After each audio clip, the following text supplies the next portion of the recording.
Oh, hi, how can I help you? Hi there, I'm new to metal detecting and I'd like to buy my first detector today. What do you have in the $300 region? Would you like it to be waterproof, with an adjustable stem and lightweight too? Absolutely, and I also need great depth as well. I'd like wireless audio, USB rechargeable, and it would be great if it had software updates. I've been detecting for 30 years, and there's no way you can get all of that for that price. And that is where this gentleman is wrong, because there is one option. Only one though. The Nocta Macro Simplex. And the Simplex becomes the best-selling product worldwide, setting a new bar in terms of price-performance ratio.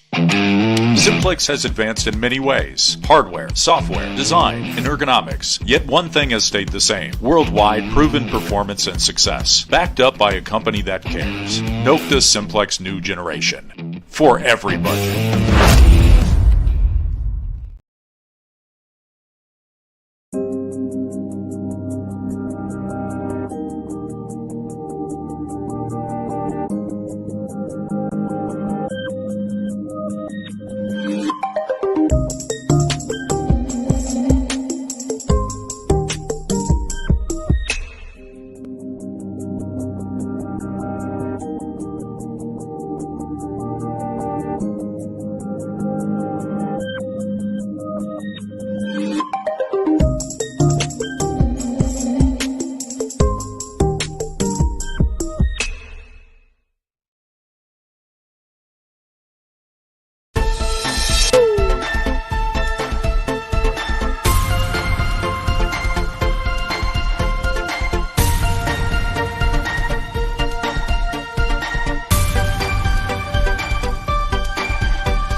It's Thursday, it's 8 o'clock, and Adrian's back.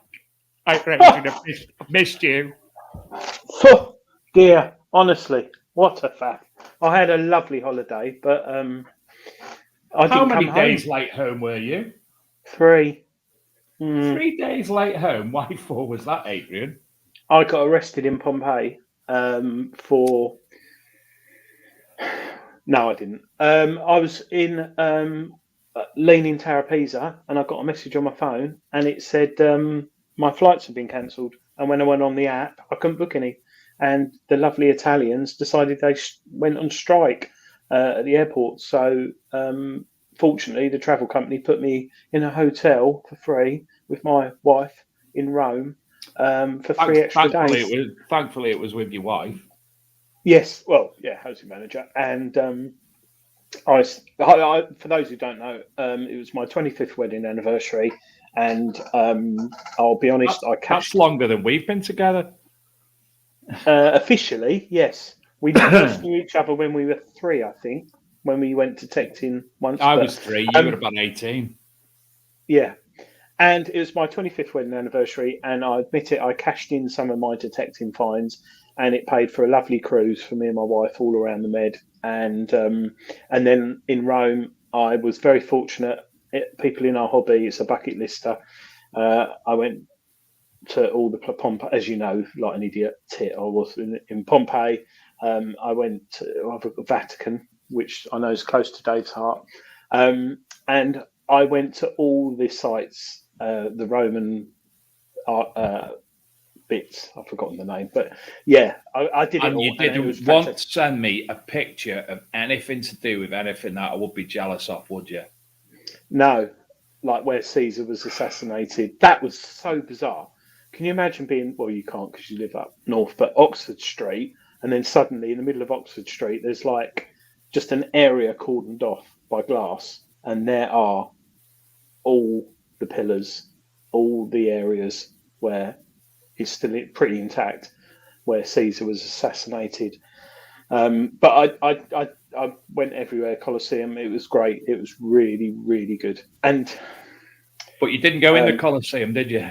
No, because there's too many. Well, I nearly got in a few fights because it was like people come with me. I'll get you. I was like, I just watched it on YouTube, and actually, I think it was better. But being there and seeing it was amazing. But I did. Pompeii was amazing. I didn't realise how big it was. I've obviously seen it on YouTube and stuff and read books on it from school, but it was huge and it's very hot. Very hot. Well, it was. I'll be the volcano, mate. Well, but being able to get really up close to everything was absolutely amazing. But I'm back now, and people who Facebook messaged me, emailed me. Sorry if I was late getting back, or some I haven't got back to. But obviously, I've literally flew home, got home 7:30 at night, and then I had to go to work the next day, and work was crazy. So Wi-Fi was somewhat pricey, was it not? Yes. So on a ship, when you're in land, you can pick up 4G or 3G, or if you're lucky, 5G. But that's hit or miss in Santorini or Mykonos or Malta or whatever. But at sea, it's $38 a day. That doesn't include streaming, so you can't watch Netflix or anything. That's literally WhatsApp and a few other things. If you want to stream or have like unlimited data, it's £48 a day, and I'm not paying that because it uses satellites in space. But you did use it once, didn't you, Adrian? And you may not for something inappropriate. Yeah, but you may have had a little bit to drink at the same time, mightn't you, Adrian? Yeah. So the cruise was free food, drink, literally beer, wine, lager, whiskey, everything you want. And I watched the Big Detecting Show on the Thursday night, not last week, the week before, and I nodded off and I used all my data. So that was a bit of a faff. And it was funny enough when Shane came on. So I don't know, Shane, it must be your lovely tones that sent me to sleep. But no, it was a fantastic holiday and I really enjoyed it. Really, really enjoyed it. And I highly recommend, if you love the hobby as much as we all do watching tonight, book a trip to Rome. Make sure you stay on the outskirts because it's quite cheap. And don't get on a coach with loads of people. Don't book a tour. Do it yourself. Just get there, get a bus, get off, walk, and take your time. We'll look around, and it's amazing. Okay, a lot of it's in Italian, but if you use an app on your phone, you can translate it. But yeah, I did find that Google Lens is very good. But yeah, you missed two fantastic guests, Adrian. I mean, last week, Stephen, you spoke to before, Stephen Gray, and he always speaks well. The week before, we had Jenna, the red-haired Stokey on. That was brilliant. And I've been in conversation external of the show with Jenna because we've been doing some sort of like research together and such like.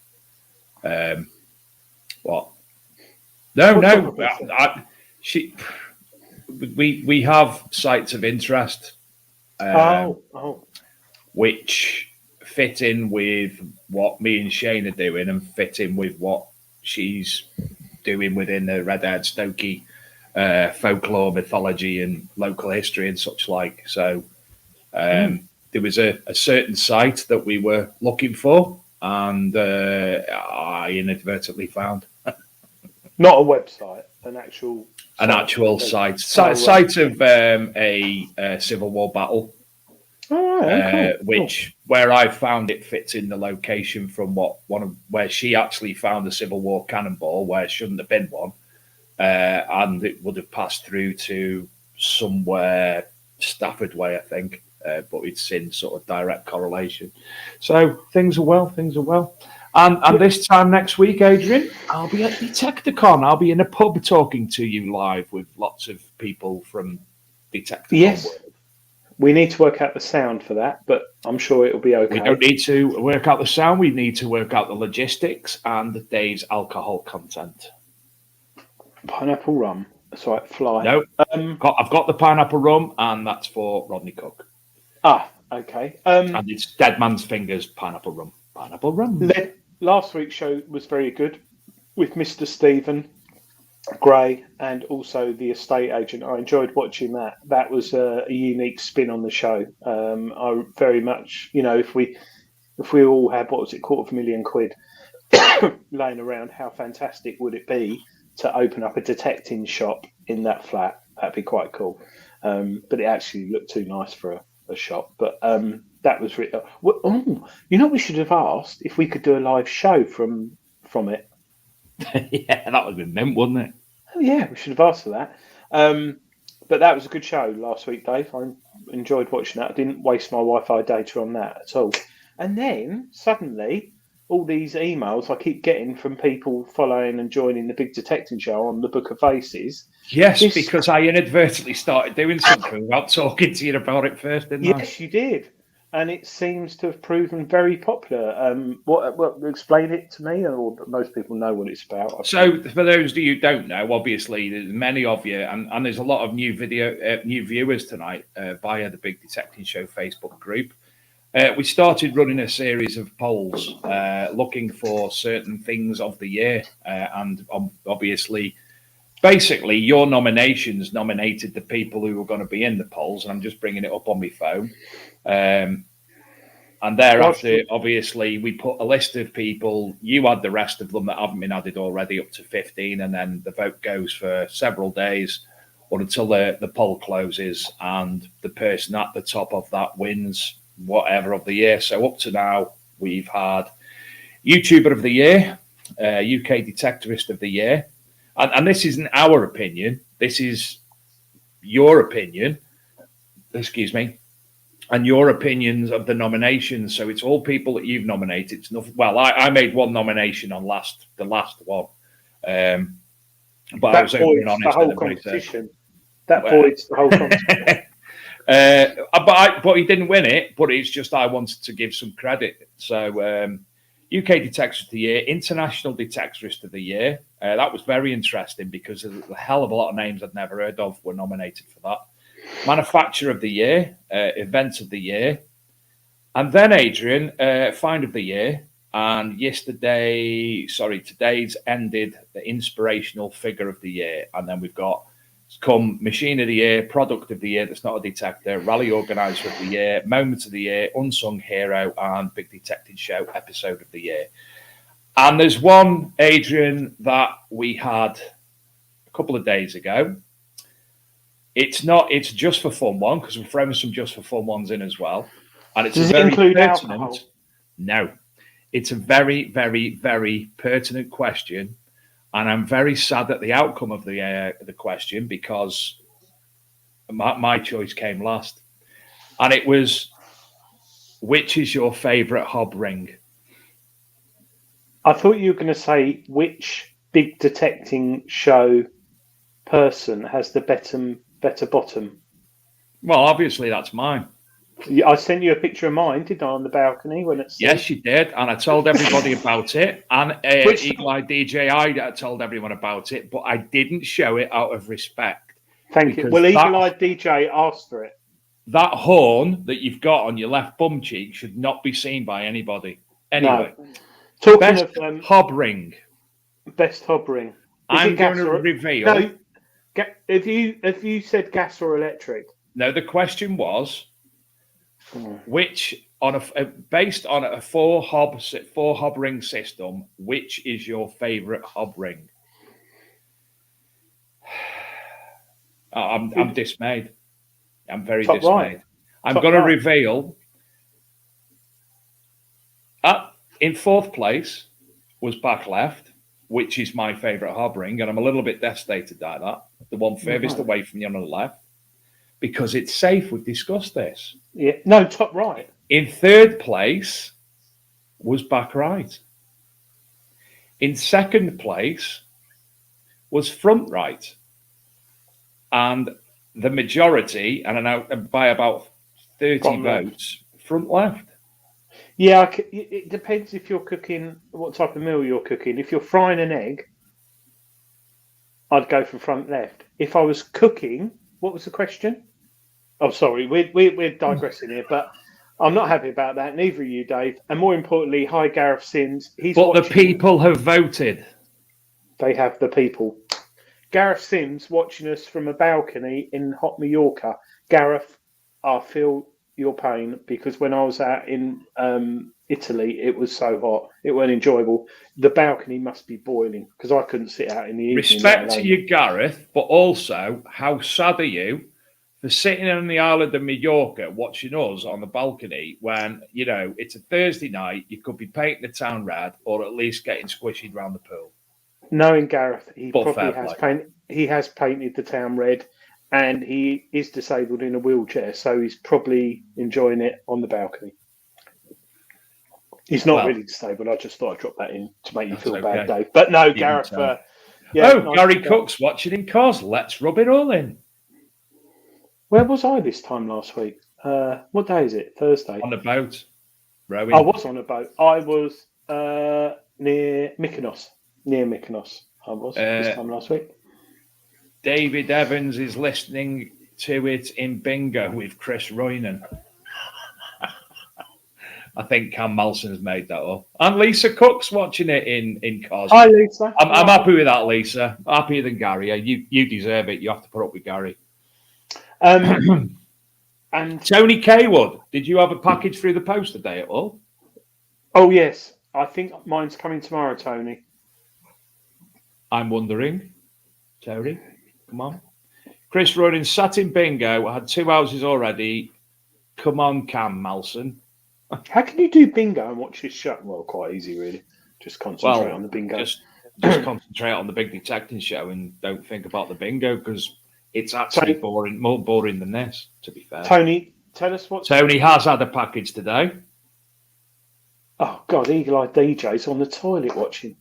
Yeah, we know why. Will Ways from in Washington. Is that Washington, England, Washington State, or Washington City? James is watching it because there's 2 men. Yes, Tony Kaywood, tell us what you've received. Because I've got mine coming hopefully tomorrow. I was a bit delayed on giving the address. Tony has said he has a Rutus Versa being delivered. Yes. So what you'll be are your able first to... impressions, Tony? Is it like a Deus too? Because it looks like one. Tony's only speaking to us because there's no football on, by the way. He usually jibs us for football. That's why he's here. Gareth said he's not many beers tonight as he's up early to catch his flight home. Oh, no, Gareth, don't do what I did. Last night, I said to the housing manager, we'll go for a nice local Italian meal. So we found this little back street, went down there, little Italian restaurant, didn't speak any English. Menus were all in Italian, which is rude. Is this in rude. Rome? Colchester, where you're from? No, Rome. And so we're in this restaurant, didn't speak any English. I'm doing all me buongiorno, and he came up to me and I said vino carafe, thinking quarter, half a litre of red wine. He went and I went grazie. And he comes over, Dave, 1.2 litres of red wine I'd ordered. It was mate. And the housing manager's got a whatever Pinot whatever. And I had that and a pizza, and I drank it. 1.2 litres of red wine. And then the housing manager had to sort of like give you an escort home. No, it was absolutely fine. Absolutely fine. Smashed it. Just walked through the back streets. Take anyone on. Interestingly enough, does anyone know of Italians are very good at kitchen utensils, cooking, clothing, fast cars. Do they make a metal detector? I believe so, and I can't put my name on it, and I'm going to Google it. I agree. If anyone in the chat knows Versa looks very tidy, charging before first hunt tomorrow. They did make a metal detector, and I'm just interested, and I can't remember off the back of my head what was going on. I can't remember. Anyone who knows in the chat, Italian-made metal detector, be very interested. Talking metal detectors, Was it the Equinoxio? No, it might have been the Invenio? Simplexio. No, Invenio. But yes, so the Versa's coming out very soon, and fortunately, myself, Tony, Richard Lincoln, and a few others, Routus expert team have been sent them, and I'm very interested to give it a try. Looks all the things. The Atrex was a great microprocessor and speed, recovery, and everything discrimination. And I was part of the beta team with Tony Kaywood and Richard Lincoln. But it was the whole. It was like a Ferrari engine in a Cortina. The shaft and everything. Shaft. You best And everything. Whereas the new machine looks very lightweight. Adrian, why isn't your liver knackered? Like, oh no, Ange, is your liver knackered? Well, no, I drink a lot of water in the day. So, which restaurant was that, Adrian? I'm waiting in anticipation with. I can tell you. Oh no, you don't. Derek, it was near the big park in Rome. There's a huge park, which is one of the largest in Europe. It's not very. It's like bloody Parkio. That's like saying a fish and chip shop in Essex, isn't it? But yeah, it was a very nice restaurant. How much, Dave? Out of interest, how much for a seafood pizza, like 14 inches, freshly made? 24 euros. 6. And they say Italy's pricey. It's not if you this is what I said, if you go to Rome, if you want to look at Pompeii and all the bits going on, don't get on a coach, don't follow all the touristy bits, just go for it yourself, and it's so cheap. It's ridiculously cheap. I got a large red wine, a Aperol Spritz, wife drinks it, and olives and bread with like tomatoes on and crisps for €9. Yeah, that's all right, isn't it? All good stuff. What changing the subject completely, a big thank you to certain gentlemen, Dave, on the prizes for those who vote for the winners. Yes.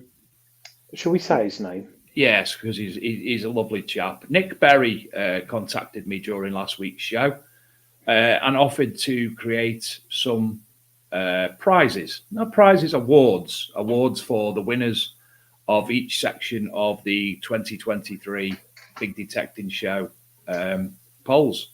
So we can't thank him enough for that. Adrian's going to knock up some other bits and bobs as well. And as I say, when we are at the point where we're going to, one of the big September rallies is when we're going to be announcing the winners, and hopefully, if the people are there present, we'll be able to give them the award. And it's not much; it's just while we're doing this.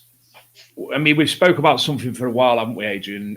It's just a case of we need to do it now to get it all done in time for announcing in September.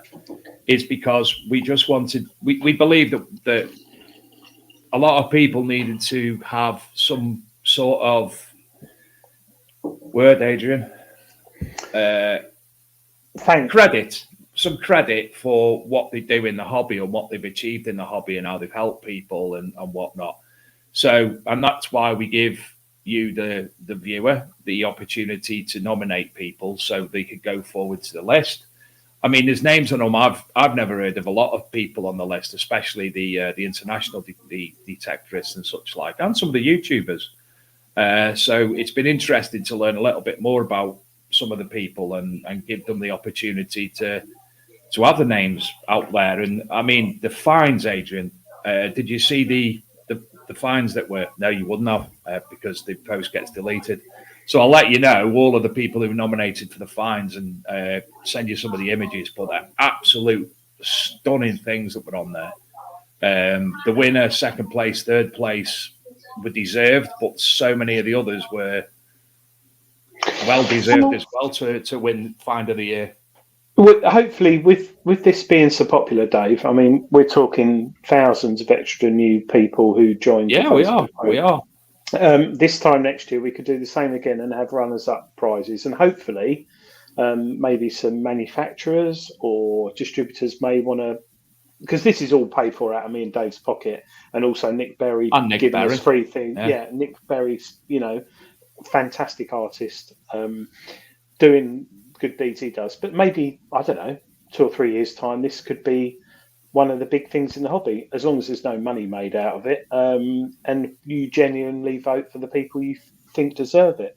On another note, I've just found a photo of the restaurant I went for that pizza. So if you need to find it, it's called this. Pizzeria. Yeah, that's not any help, is it? Not very Italian, is it? No. But one thing I did struggle with when I was out on holiday is on the beaches. Sorry, my daughter just said, well, one my G. Is being when we're out in the field, you're walking along, you see a bit of pottery or something, you want to pick it up. When you're in Pompeii, it's everywhere, and you want to pick it up, and you're not allowed to. And to a point, the ship where I was on, oh God, what's the name of the volcano? Vesuvius. That's it. We heard some American tourists who went up there, and the guy picked up a rock, probably about that big, put it in his backpack. And when you get back on the cruise ship, you go through like customs. They X-ray all your bags and everything, and they found it and took it off him. And I heard this. He's lucky he wasn't bloody fined or anything, because that's massively illegal, all that malarkey. It is, but there's a lot of it. But then, like my mum always said, if everybody took a stone off the beach, then there wouldn't be a beach. More sand if you were on that Brighton, though. Yeah, true. That's true. But you know all about Brighton, don't you? But yeah, it's very hard walking around there, seeing all the things. But this weekend, I don't know about everyone else, harvesting is beginning this week. The fields are being harvested. Yes, it took me an extra 10 minutes to get home due to combine harvesters and such like. Yes. Eagle Eye DJ, combine harvester caught a light near us, didn't it? And burnt the whole field out and the combine. Imagine the cost of that, poor farmer. But what a great field to detect in. Out of interest, people watching the show tonight, what's the average height on their permissions, if they're fortunate to have one, of the stubble left after harvest? Inches wise.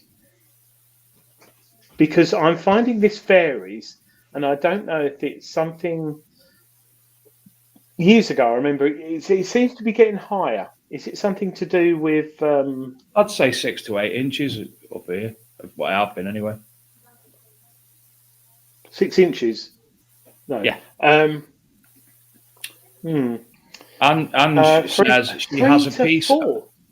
Anne says she has a piece of lava from the top of Vesuvius and some sulfur tara. Oh, Ange, lucky you. Wasn't illegal in 1997. Philip Wills brought a piece of Vesuvius back. It was the left-hand side that's missing now of Vesuvius he's got back on. 8 inches. Ooh, Mike Jarvis showing off. Now, I'm confused. I need to talk to the farmer on our permission. Oh, 12 inches.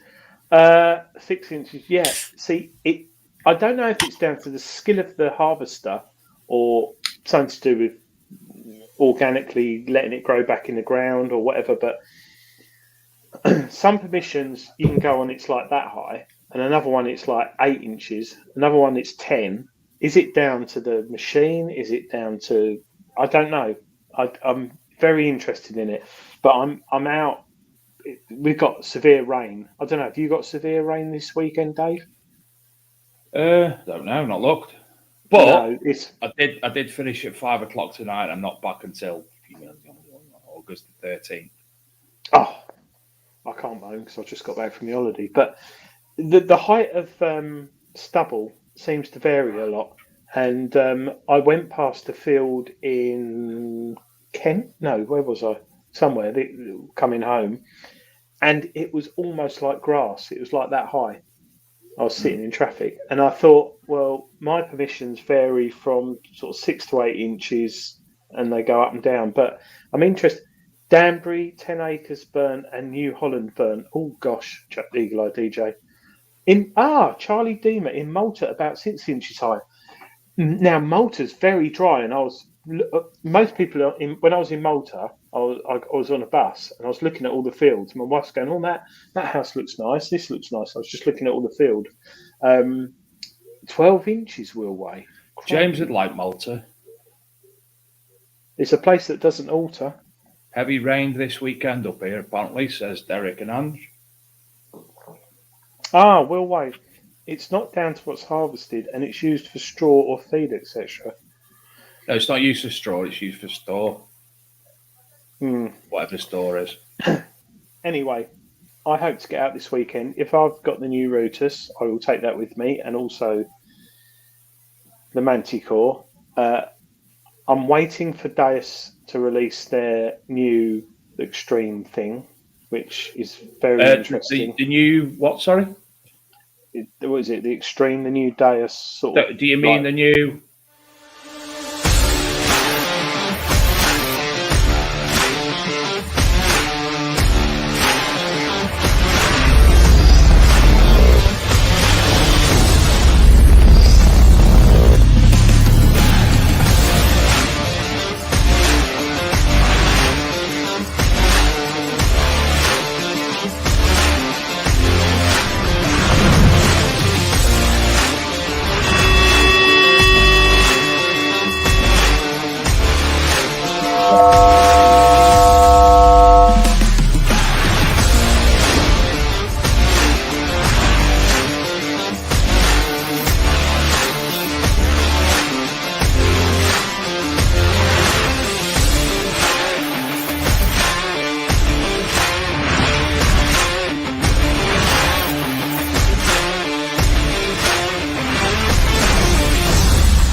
Now, don't get me wrong. That machine has got depth. I think it goes down to 5 meters. 5 meters. Who in the hell is going to get the McGrath to shovel 5 Well, meters? RXP targeting the commercial market, like Seascope, who are massive. I mean, we all sort of haven't seen a Seascope since the Evo, whatever, that had problems. We haven't seen Seascope bring anything out for a long time, but they are massive in the gas, electricity, water industry on machines. So maybe XP are looking at targeting companies who are doing building or whatever. I don't know. The other thing that comes to mind is it looks like from a distance you could be carrying a gun across a field. So some retard, idiot, sorry, I shouldn't use that word. Some silly person might, from a distance, think you're walking along the side of the M25 with a automatic rifle. The other thing that comes to mind is Will from the In-Betweeners with carrying his briefcase. But I do feel XP are going to launch something else. I don't think would I be right in saying with this that you got your Deus 2 whamsy around the field? I want to look a little bit deeper, and all you're basically doing is changing the coil and putting that on instead. So it's basically a bigger spec coil then. Well, it's almost researching the site, isn't it? I mean, if you're down in that respect, 5 meters. In that respect, if you are researching a site and you're looking for, I mean, is it looking for metal or does it do what a geophys does? Did you see on the news this week that hand was found? It wasn't a real hand, but they thought it was at first. Yes. It was it. What period did it date from, Dave? Was it not prehistoric? It was Neolithic, I think, and it was a ritual hand that might have had something in it. It's made out of brass, but it looked real. That was found 1.2 meters deep, and I know it depends on stuff, but 5 meters. That's a lot. It's 16 foot. It's basically 3 meats stacked on top of each other. I don't mean lying down, I mean standing up. That's 18 feet. So it's 3 of me. That's 3/4 the size of your house, isn't it? Well, it does come with a free. Yeah, it is, isn't it? It does come with a free case. But we'll see. But I'm sure there'll be. As I was saying, though, I think we need to speak to somebody from Regdens or XP or someone regarding this to see about what it is going to be doing, what it is being launched for. It's obviously not the general hobbyist. No. And what can it do? Is it going to be able to look at the geophys and such, or is it just for metals? Because it's metals, why would you want to look 18 foot deep? Or most places, bedrock's above that, isn't it? Or would it pick up? Well, yeah. Would it pick up a gold stater at 2 foot? What sort of the ID? What display will it give? You know, it might. All right, it might go down 5 meters, but it might go down 2 foot and pick up all the hammers and gold staters and whatever that you might miss otherwise. I don't know, but it'd be very interesting if Marcus or Nigel came on. But Gary Cook's just said horde hunting, but would you really feel the buzz of picking up a horde with one of them, or would you really just use a day as two to find your horde? Because it's taking the hobby out of metal detecting, then surely. It also makes me think, for the last 40 years plus 50 years, we've all walked around with like a wizard's stick with a copper coil at the bottom, mincing about in the field. Maybe this is a sign of the times. Maybe in 5 years' time, we've got like a waistband with like loads of coils around it. We're walking around. Maybe I don't know. It may be the start of something new. It'd be very interesting. But what is interesting? It's early days. It's not on XP's blog. It's not on their latest news. It's on YouTube, but on their actual website, it's not under their blog. So I think it's a very early thing. I personally think XP are going to be launching something else as well in the meantime. I think they're proper on it now. Now they're ORX2. No, I think something in between. I think Simplex Vanquishy sort of level, or Apex, Garrett Apexy something. And I also feel that Garrett are going to come out with something again soon. I don't know what other people's thoughts are, but I think Garrett. It's been a while since the Apex has been launched. It has. Yeah, and think we do have a whole bundle of big UK, international metal detecting events starting. Yes, very soon. As of next week from Detecticon. At Detecticon, which it's funny actually. I was researching a bit of the land around Detecticon whilst on holiday. I was actually reading, and there's some serious stuff up there. There's some proper serious stuff. I'm not going to mention any certain specific areas, but there's some good stuff up there. So, are you going to go out detecting, Dave? And if so, yes, absolutely. I will be doing the stall a lot as well, but the boys coming with me, not Shane Mason. Shane's coming as well. But yeah, I'll be taking him out detecting, and I'll be hoping that Shane's marshalling as well. You see, so I'm hoping. If I am stuck on the stall, somebody will be kind enough to drag him out with them. I'm hoping. Well, I'm going to have the Soil sisters bring him into the hobby, obviously naturally through Nikki and man.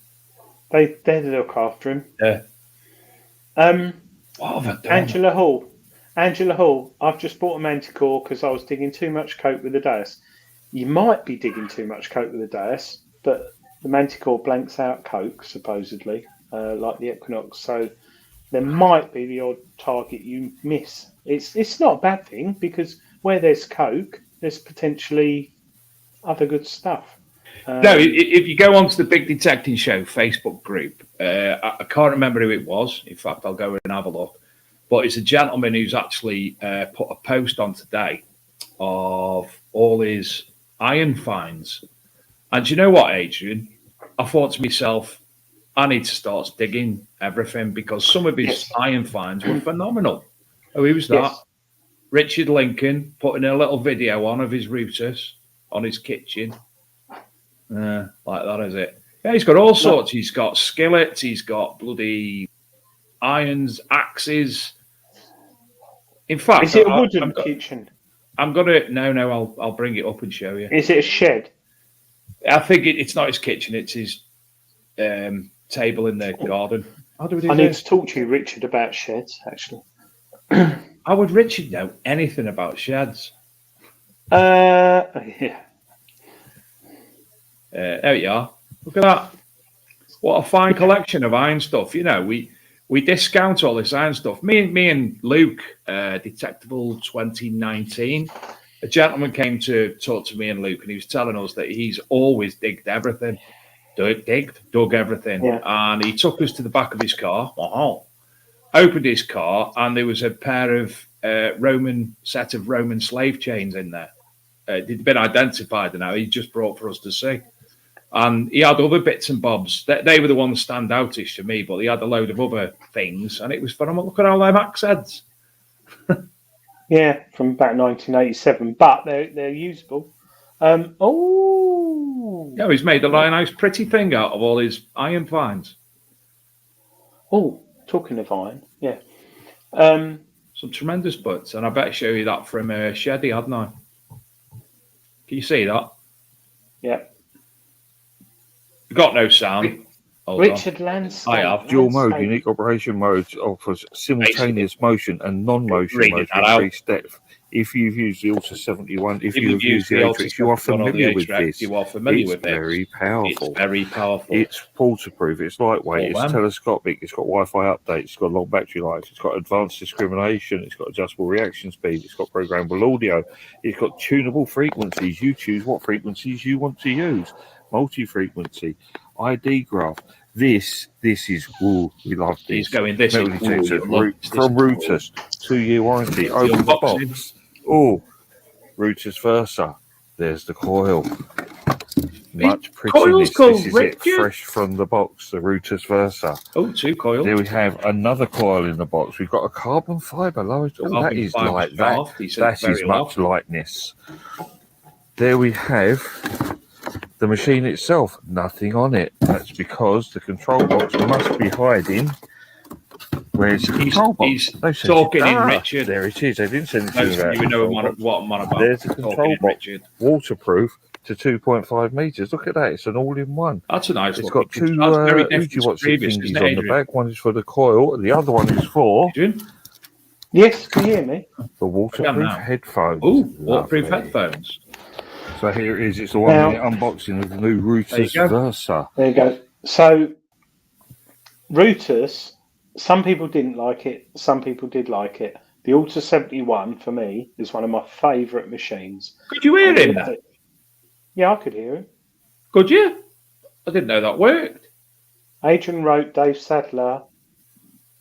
I know, I've tried that before, and you've never been able to hear what I've been thinking. I could hear that. I could hear that. Stephen Gray couldn't hear it. Maybe that. Tony K, that was me an hour ago. Now, Routers are an incredible little tiny company based in Poland. Viola and her husband, Eric, and they, bless them.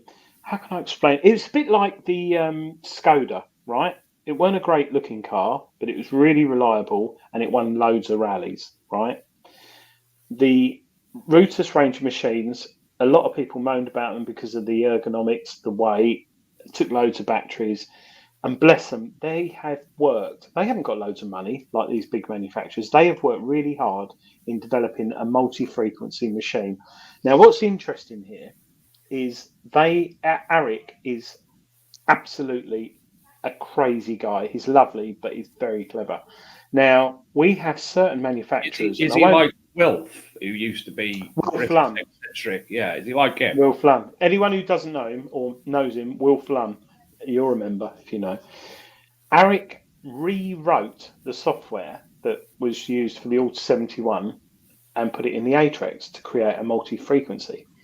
He also has reprogrammed that again to work with this new machine. Now, what I find very interesting is certain manufacturers, we all know Minelab are the king of multi-frequency. They're the first ones to come out with it, and it's been very successful.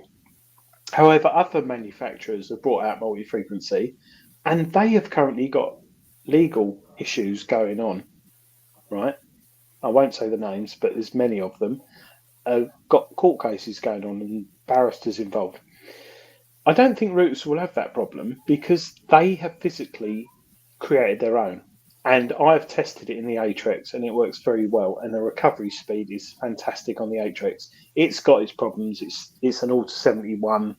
It's like when that Ford put a 2.8 injection in a Capri, it went well in a straight line, but as soon as you went round a roundabout or a bend, it all went pear-shaped.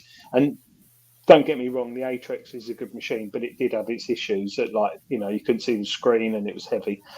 This machine, they've invested a lot of money, I think, and I am expecting high hopes of this. And I don't know how much it is.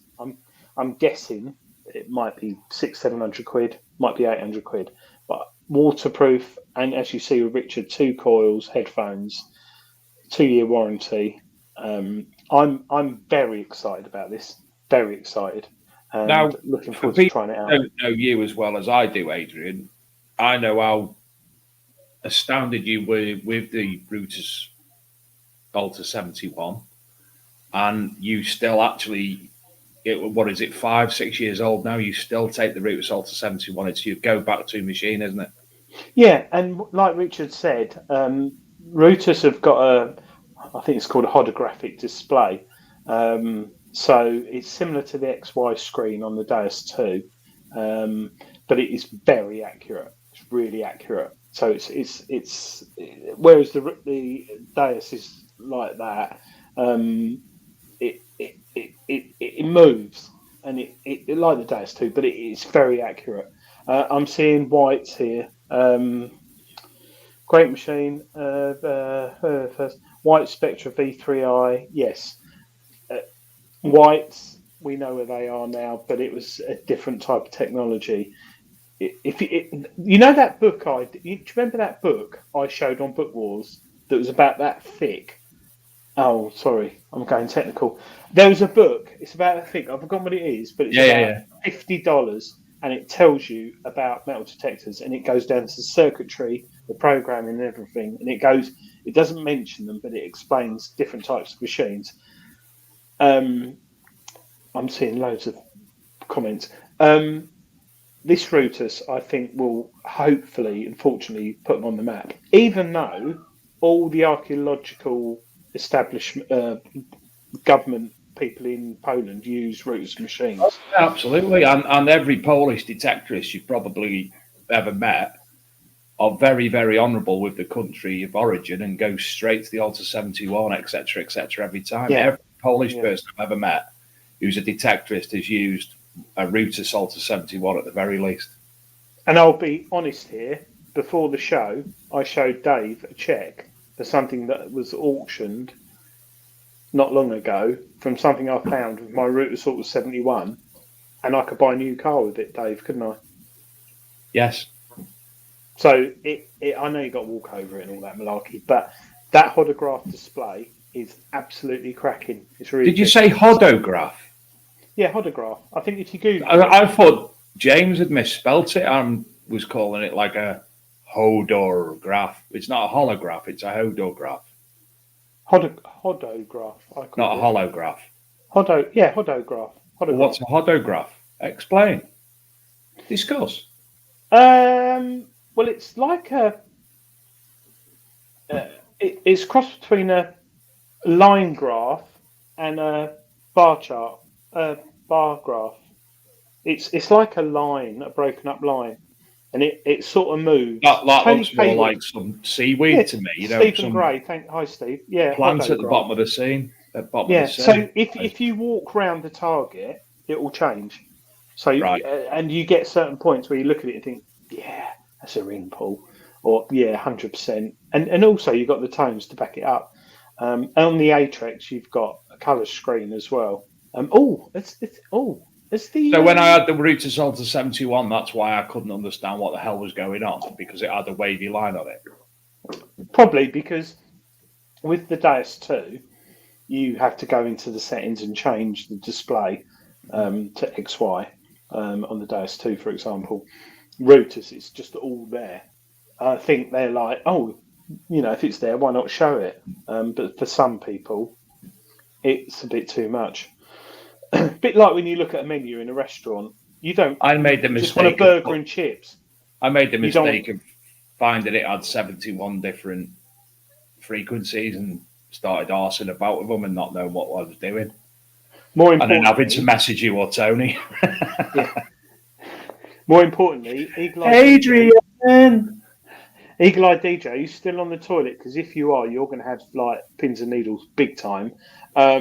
Hodograph mathematics curve the radius vector, which represent the magnitude and direction of the velocity of a moving object. I can copy and paste as well. Knowing James, he's probably got that tattoo off by heart. He sings a lot of nursery rhymes off by heart. Well, like Mary, hodograph mathematics curve the grade like that. Anyway, Andy, you're totally right. Andy, I like what you're saying there. Yeah. So, but well done, Adrian, while you've been away, I've had one of your bucket listers, and I don't think you believe me. I was actually so excited. I was messaging me in Italy, and I'm looking at my phone every 5 minutes, waiting for you to respond. Not Italy, Mediterranean. I had a wee little fibula, my first fibula, and it was wee. And I was like, I have had them. I went, shame! And he went, what? I went, Adrian's got to be right pissed off with me. And he started laughing, knowing exactly what I was on about. But then Shane was really, really pissed. I don't know where they are. No, I've put everything. I actually done all my finds boxes the other day and put everything away. And I've put it actually in a little... You didn't find it. It's a broken padlock or something. Or it's like a... I know where. Do you remember duffel coats? Do you remember duffel coats, Dave? Oh, yeah, I had one. I think it's a type of 1970s duffel coat fixing. It's definitely not a fibula. Found it. I have found fibulas and broken ones, but I want to find a really nice one, like Gary Cook finds. Hold on. Where is it now? Keep talking amongst yourselves. Yeah, Gary, nice one, Dave. Yeah. I'm going to break into your house one day, Gary, and steal all your fibulas and make a hat out of them. Fibula hat with all hanging on it.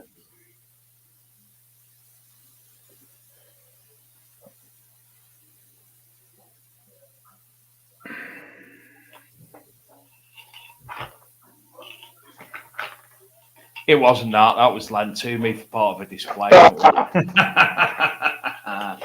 As I say, mine was a child's one. It's finding it now. That stuff. Talk amongst yourself for a minute. Where is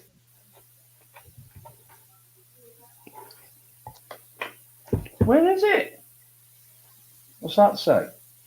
Definitely is a toggle from a duffel coat from 1978, I think, because it's evaporated. It's plastic. It's not metal. Dave, what are there you it doing? is. Small Roman fibula from that particular place. As I say, it's very tiny.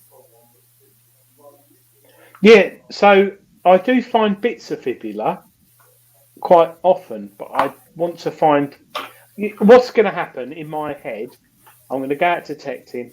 with a new machine. It might be the Rootus Versa. It could be anything. Or I might dig out an old machine. I don't know.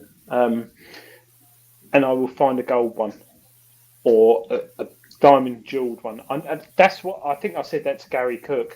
I'm hoping that when I go out, because I haven't found a good one for quite a while, I'll find a nice gold plate one, and it'll be so big that the British Museum will make a statue of me and put it in their front window. Not. Also, while I'm out saying there, Adrian, after I'd done that Adrian shout across the field, I also done a Shane. He went, what? And I went, look what I've got. And he comes over and he called me a lot of swear words because he's never had one. Again, I love it when I do that to him. A silver Hawking bell, not a Stephen Hawking bell. A silver Hawking bell. I have found one of those Not a few years Stephen ago. Hawking bell. It goes beep, beep, beep, beep.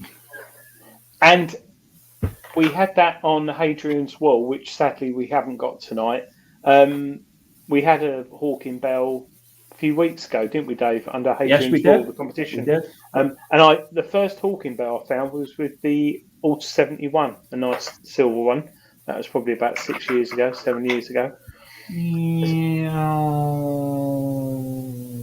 And you're playing. So are you. Oh, right. Okay. Do you remember me talking about this stuff? Whilst we're on the show, might as well talk about metal detecting. Do you remember me talking? Somebody's just reminded me of something. Thank you, Faye. Go on, Adrian. Do you remember me talking to you about this stuff? Oh, yes. I remember. Tried that out. Wrote an article for Treasure Hunting magazine the other week. I've forgotten the name of the compound that it uses, but what's it called? It's what the archaeologists use.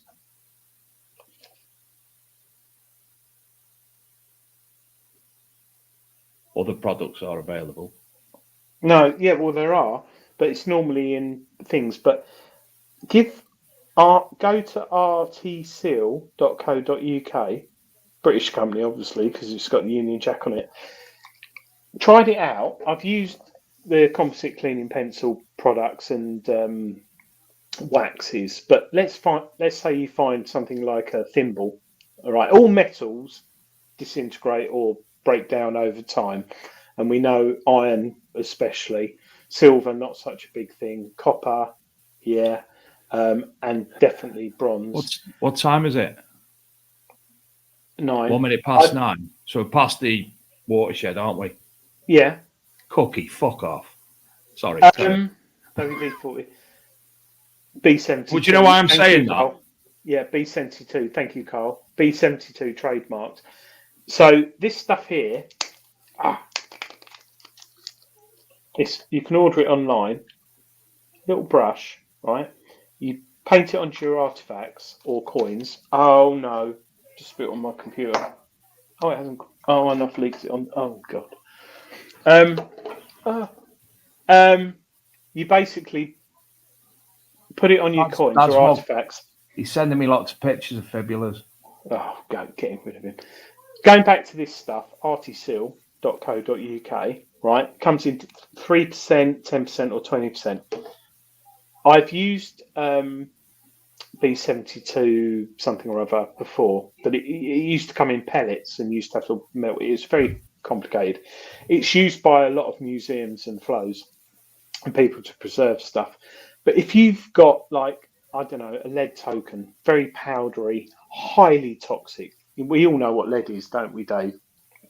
Really toxic. And wax, it does protect it, but it's quite hard to get in the nooks and crannies. I'm just thinking where I put the stuff I did. This stuff goes on like a very, very watery varnish and seals and protects your artifact really well. And I've tried it out and I'm very impressed. I wouldn't say I'd use it on everything. because it is a bit of a faff because you've got to paint it on, let it dry, whereas wax, you just put it on, buff it, and it's done.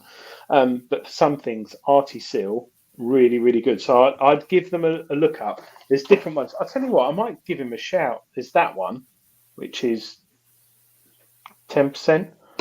And then there's 3%, which 3% is recommended by the Portable Antiquities Scheme of this stuff, not this actual brand, but the chemical compound, as a minimum used for preserving your artifacts. And then it goes to 10%, and then it goes to 20%. 20% is a bit like wallpaper paste. Not quite that, but you have to get it on straight. And it's a bit lumpy, but it's like a gluey resin. But James has just hit me with a funny and actually made me laugh. James doesn't do funny. It's 20% strong to drink. Asking on behalf of Digger Dawn. But I've put it on crotal bells, lead, copper. I put it on lots of different things, and I actually left it out in the garden when I went on holiday. So it's had sun, wind, rain, and all that, and it's exactly the same as when I left it. And one of them last night when I got home, I was in the garden watering, and what are we gardening in the water in the garden for? We've had that much rain. I got that much more to come. No, it hasn't rained here. Hasn't rained. Not yet. It's raining tomorrow. And I tested this out. An acetone nail varnish remover. You can take it off. So one of the coins had been sitting in the garden through all weathers with this protective coating on, and I put some acetone on it and took it all back off, and it went straight back to how I found it when I got it out of the ground, which is pretty cool. So evening to Lucky Tom Pizarek. We'll call him Lucky. Lucky. Gary, you've put it on a fibula. Did you use the 3%? No, he's 10%? asking you, have you put it on a fibula? Can you delete messages? Moving on. I can ban people. You can do that. Well, we've tried with Gary. He keeps coming back with different names, doesn't he? Yeah. Who's Gary Cock? I've no idea who Gary Cock is. Yeah. Who's Harry Cock? No idea. But anyway. I'm just quickly. No, I'm interested in the chat. Because my granddad used to use anything from beeswax to motor oil. I found when my dad passed away not long ago, I got all his detecting finds and my granddad's detecting finds, and I got 100 cartwheel pennies, and they all stink of oil so much. I don't know why my granddad put them in oil. They stink so much I can't keep them in the house. They're elsewhere, but I'm interested in what people use for preserving their coins, especially those. You should bury them as a hoard with a partially torn open can of GTX next to it. Yeah, it confused people, but yeah, because beeswax was a big thing, and that's gone a bit quiet. Or lacquer, and I'll have to message you in the private chat that one. I figured. Did you drop your red wine on your lap then? No, it was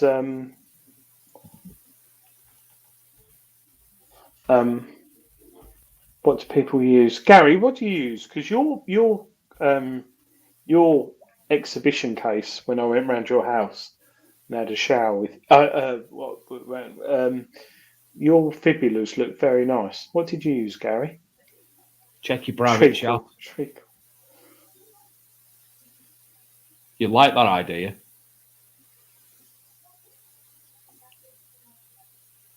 Who's he? Hold on. Yeah. Clear lacquer, Gary. I'd be interested if anyone puts anything on hammers. Is that better? Renaissance wax, yeah. I've got an idea what I'm on about. Yep. Anyway, little story for you all. You like this? So, some of you might be watching on the Ministry of Detect Facebook group. Some of you might be regulars at Ministry of Detect events. So, obviously I've got to know James, the person who organises from Ministry Detect quite a lot over the past couple of months, and found he was a pest person, not coming round and bothering you, coming round and getting rid of certain pesty things, rats and mice and stuff. Anyway, I went up in the attic the other day and realised there's quite a lot of wasps going on. I've told you this story, have I? A lot of wasps going on. And my little lad noticed there was a football-sized wasp nest in the corner. So it was a case of getting in contact with James, who kindly came to visit on Saturday morning.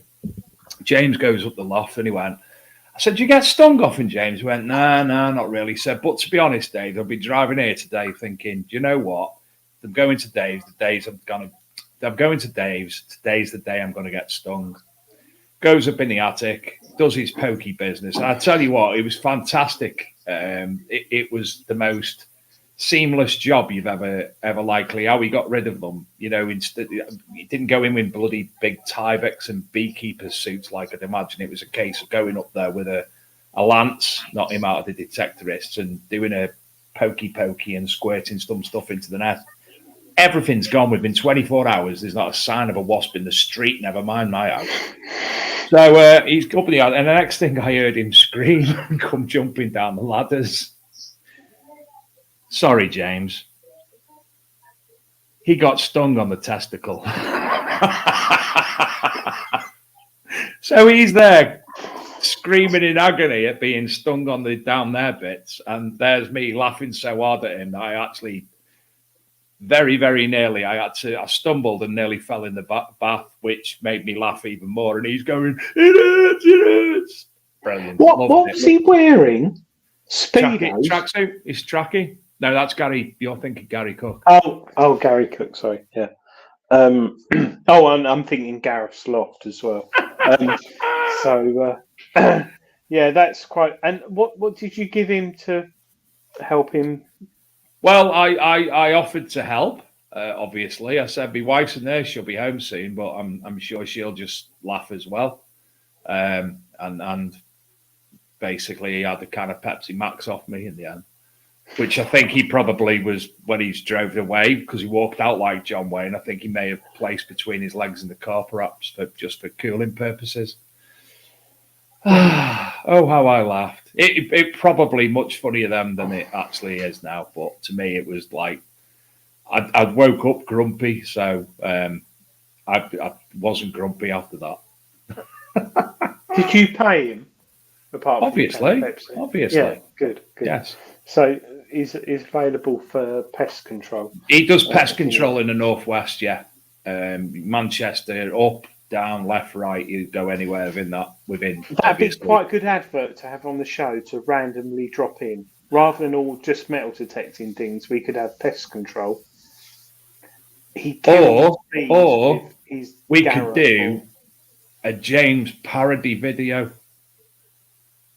Yeah. Do you know what? I actually stood there laughing so hard and laughing even more because I didn't get my phone out in time because I knew it. We both knew it was going to happen. He was going to get stung.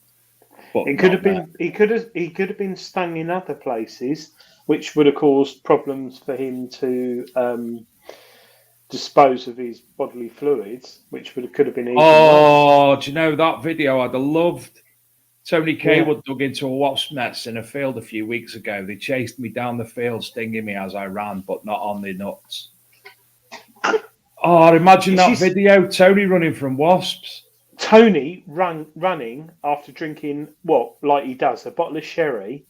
He'd probably have had some white lightning on that day as well. White denim shorts and a muscle back vest, which he normally wears. And does he still wear a beret? He's got that. It's like the skull cap, multicoloured one now, isn't it? Oh, dreadlock. And see him running through a field. That would have been funny. Has anyone? Have you sent me the video? Have you? Bear with me one moment. I might have a video. We all know I was chased by a badger and nearly mutilated to death last year. I'm lucky to be here now, actually. I was chased by a badger Actually, it was about this time last year, wasn't it, Dave? At dusk, it was about 8 o'clock, 9 o'clock at night. I was chased by that badger. Has anyone else had a No, swarm you haven't, Tony. or a fox or a badger or a bear? It is very scary. I went in the garden the other day, Dave, or last month, and a swarm just came over me in the garden, and I just ran into the kitchen. And the housing manager went, "What's up with you?" I went, "There's a swarm." I ran back out in the garden; they'd all gone. But it is scary when you get a swarm of wasps. Not as bad as the badger, because the badger that chased me wasn't on all fours. He was on his hind legs like that, running with his teeth out. It's about 5 foot. When did you tag me in that? It's about 5 foot tall. 20 quid Tony, for a jar. Tony, tag me again, please. Will Way, nice one. Oh, I've just Will realised. Way what? Got a stone off a bee once, £20 for a jar of honey. Nick Berry once got chased by a naked farmer's wife. Did she cut off your tail with a carving knife? What? Why was she chasing you, Nick? Nick, this is an entire show. Yeah, based around naked farmers' wives. Nick, we haven't had Nick on the show, and Nick, I was very fortunate to spend an evening with Nick in a Chinese last year at Rodney Cook, along with Ricardo and many others. And Nick is probably one of the most interesting and entertaining people. Yes, in that restaurant with that strange man.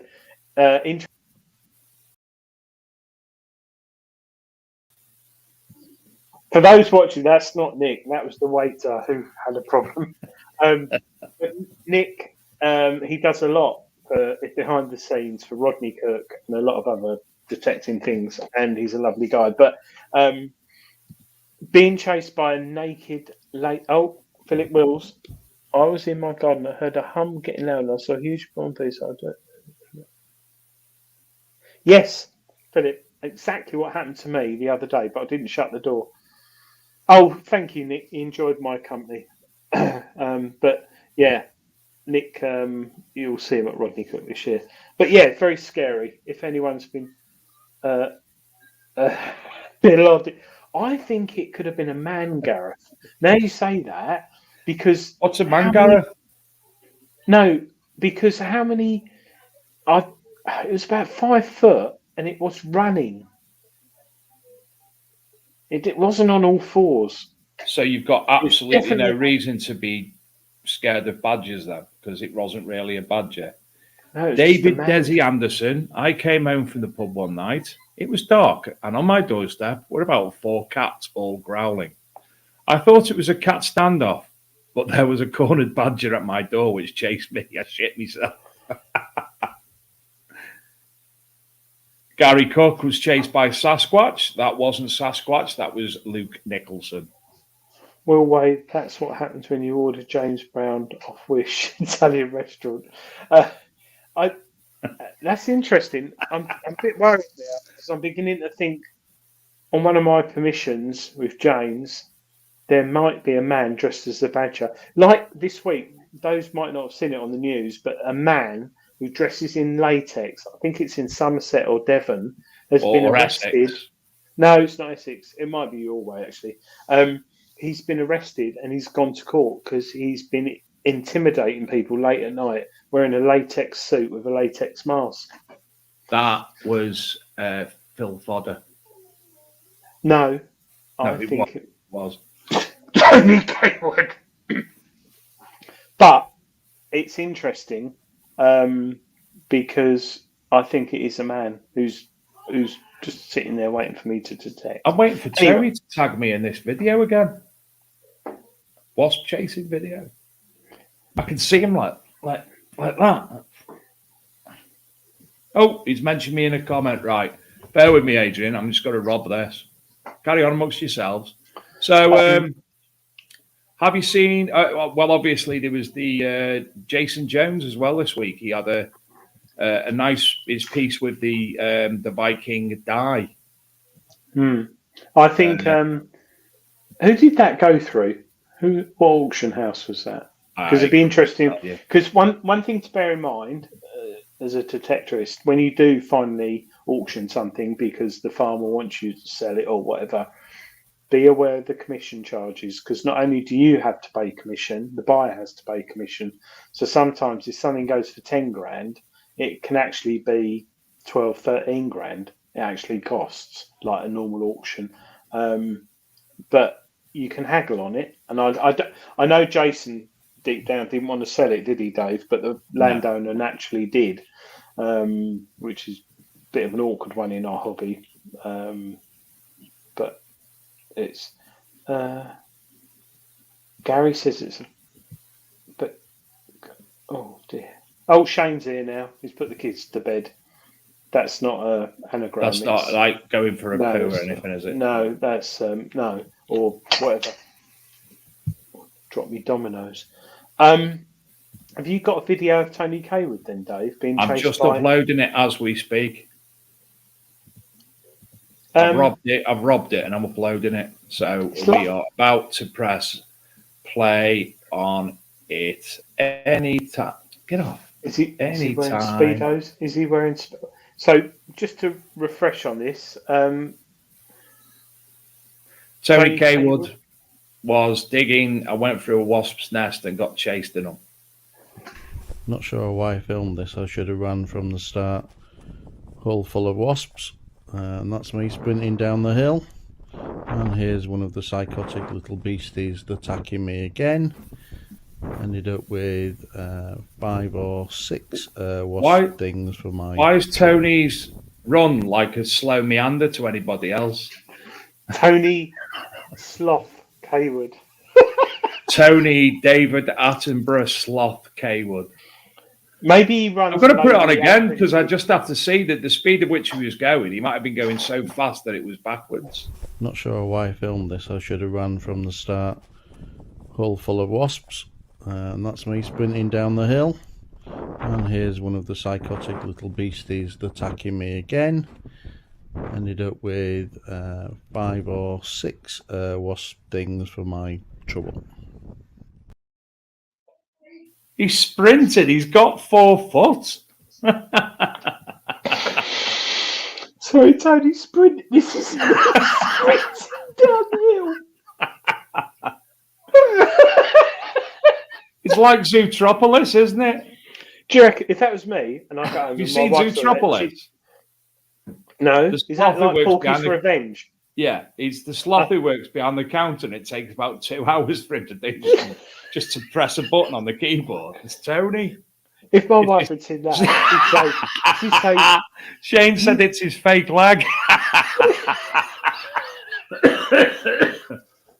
Mind you... You can't run in latex easily, I don't think, because it creates friction between the thighs. That might be why he had trouble. He said he's got 6 stings caught. He's got a wasp caught in his latex. Oh, Tony. Tony, if I'd have shown that to my wife, she'd say, "You tit, why were you filming it? Just run away." Yeah, they'll like this. Look, I'm getting stung. Yeah. Speedos, whatever, or latex, what you mainly wear.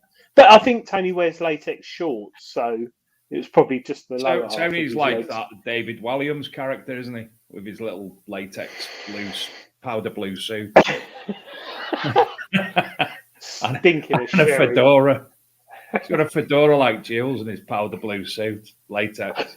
Oh. His latex fedora.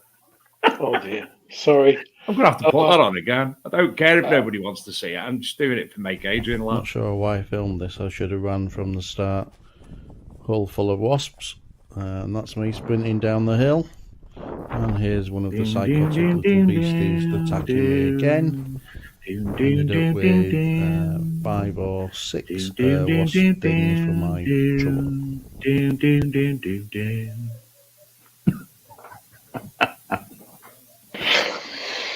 Oh, Tony, I would... He's paranoid now that they were guarding treasure. Yeah, it would be. Yeah, Oh, that's a good call. It's like, you know when you get a target on a cowpat? Oh, especially not Yeah. not a dry one, a wet one. And do you know why that is? Because they've been eating green waste.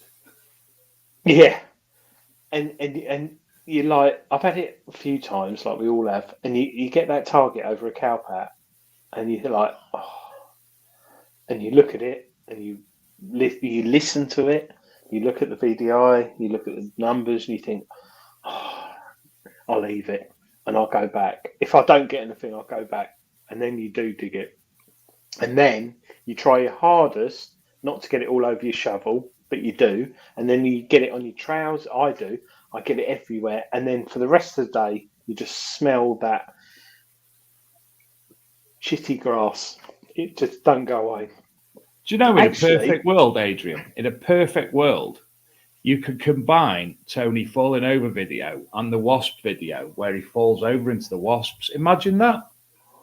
Naked. No. I've got a weird image in my head now. I'm just trying to think if ever I've got a good target under a cow pat. I think I have.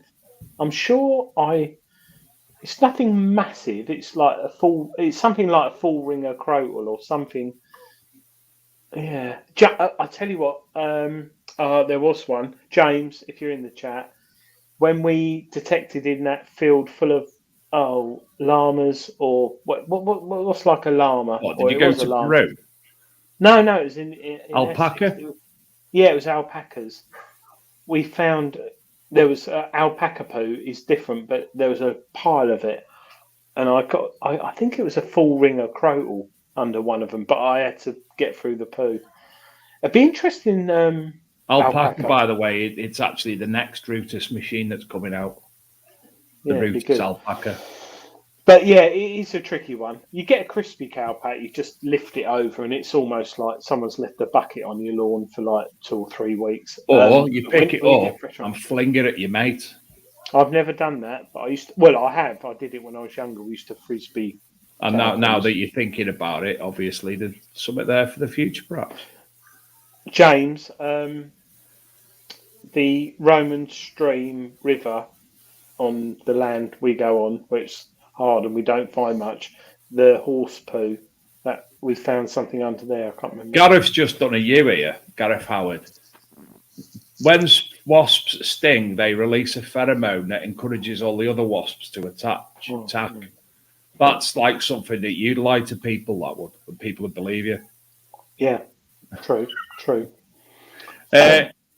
Phil Fodder says, any news on the new CTX, Adrian? Yep. Thanks for your time. Do we want one? I don't know. Mine Lab.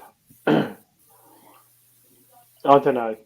I think it I've been asleep. Sorry.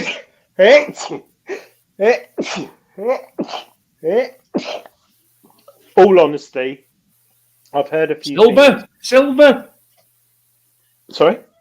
5 sneezes. Silver. I don't have that down south. Phil, hope you're okay, mate. I've heard and seen pictures, but I don't know if they're true. But I've got a feeling it's a beefed up Manticore. It's a bit like how when the Equinox came out, the 800 and 600 CTX was. But I don't know. I really don't know. If with Minelab, well, every manufacturer at the moment, we don't know. They seem to be bringing out machines as and when. For a distributor, it must be really hard, because imagine having a business and you've got, let's say when the Equinox 800 was announced, no one wanted to buy a machine. They were all waiting for the Equinox 800. And then suddenly the Equinox 800 came out and everyone bought an Equinox 800 and they wanted an Equinox 800. And it delayed things. So I don't know. I think it will, if there is it's going to be next year. I can't. Do you know? I just realised I'm not wearing my glasses. Oh gosh! Now I look like Michael Bloody Caine. So Anyway, next week's show, Adrian will be there, and I will be up in Northumberland, at a pub near the site of Detecticon. Hopefully, well, they've promised me there is a good internet connection there. Hopefully, I'll be able to sort everything out with my laptop. It should be. It's a decent laptop. So, the show will be going ahead next week from Detecticon. I might just need Luke to give me a prompt when it comes to logging into the studio on my laptop. But we'll be coming to you from Detecticon next week. Very much looking forward to it. Driving up with Shane and my boy. It's my boy's first metal detecting event. Same year as your boy's metal detecting event, but I think they'll be both very different. So he's so excited. He's absolutely beside himself to be. He wants to come on the show. He's desperate to come on the show next week. So I'll let him say hello, and then I'll sit him in the background with a pack of crisps and a can of Coke. But yeah, very much looking forward to it. Can't wait to see Scotty B. I know there's multiple other people. I'm going to meet the Scissor Sisters for the first time. Phil Fodder's going to be there. Ricardo. Who else is going to be there? Digger Dawn, Chris Langston, Graham Dempsey. Chris. Graham Dempsey and Cy Dempsey are going to be there. Never heard of him. Cy? Cy. She's nice. Lovely girl she is. Yeah, it's his son. And Tony Kaywood, are you coming up there? And anybody else in the chat? He can't. Tony can't drive. He's got swollen as hell. Yeah. Yep, Tony's coming. If you are there, come and say hello. I would appreciate you coming over and saying hello. Don't forget, it's now common courtesy to bring cake. And come and say hello. Let me know who you are, because there's been a lot of events that we've been to late. It's like, all right, Dave. And I'm like, oh, yeah. Who was that? Don't know. Nor do I. So just say who you are, because I get confused. All the Welsh boys are coming up as well. Mine's got Black, David Evans, etc., etc. The Silers, I think. I always was confused who the Silers were, and then realised it's the name of the Celtic tribe in that area of South Wales. Thought that's like what they call themselves that. Very, very, very much looking forward to Detecticon. It's the first big one of the year. 2 weeks later, me, not Shane, Fodder, my lad again. What's his name? Oh, Bish will be there, that's his name. Fodder, Ricardo, my boy, Chris Langston, I think Digger Dawn, and James and all the other mods from Ministry of Detect. We'll all be up at their T-Bay second rally, which again, looking forward to greatly. So there you go. Be nice. And it's weird how your boy and my boy, I know they're different ages, suddenly got into the hobby. It's strange, isn't it? I swear to God, I've been sending pictures to Graham Dempsey. He come in the other week, he said, Dad, can I have a go with that pencil? So what pencil, mate? He said, the one with the funny lead in it. So I said, yeah, no worries. So I sat him down, I gave him something, just an old coin to laugh about with. And he done a bloody good job. So he said, can I do some other? And I basically gave him my box, said, help yourself. He got a toy gun handle and a part of the shaft.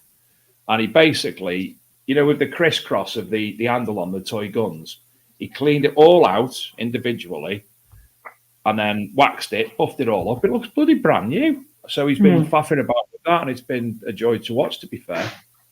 It's weird, because when I came back from my holiday, I was showing my son all the sort of archaeological sites and all the pictures. I've got some fantastic pictures, but I don't want to bore people on the show. And I was showing my son, he goes, oh my God, Dad, that is amazing. It's that old and it's still like that. And you did this and that's worn out there and they did this there. And I was like, yeah. And like when I come home with me detecting finds now, if I've been out on my own and show him, it's like, oh my God, that's amazing. And what got me, gave him the DS2, simply my settings, not default with the number display, XY screen, which I use. Boy went out, bashed it. Like last time we went out detecting, absolutely nailed it. Hammered coins, Crotal Bell. He got it. I know it was a good permission, but he loved it and he got so excited. The only problem is, your son's how old? 10. Mine's 20. So he likes alcohol and women. So Which is why it's got to be so different. Yeah. So I'll just keep him away from the Soiled Sisters and Tony Kaywood. And he should be okay. My son or your son? My son. Well, both really. Well, more. Yeah. I've downloaded a load of films and I've put them on a external hard drive, and it works on the little telly, so he'll be happy watching the new Batman, the Flash and whatnot. So, right. Yeah. Without Thank you, further ado, everyone. we shall bid you adieu. So, same time, same place next week. Go and don't forget to keep an eye out for the polls on the Facebook group. Thanks to all who've been involved up to now, and we will see you next week. Good night, everyone. Bye. Not sure why I filmed this. I should have run from the start. Hull full of wasps. And that's Tony, me sprinting down the hill. Run, Tony, run. And here's one of the psychotic little beasts. Run, Forrest, run. Ended up with 5 or 6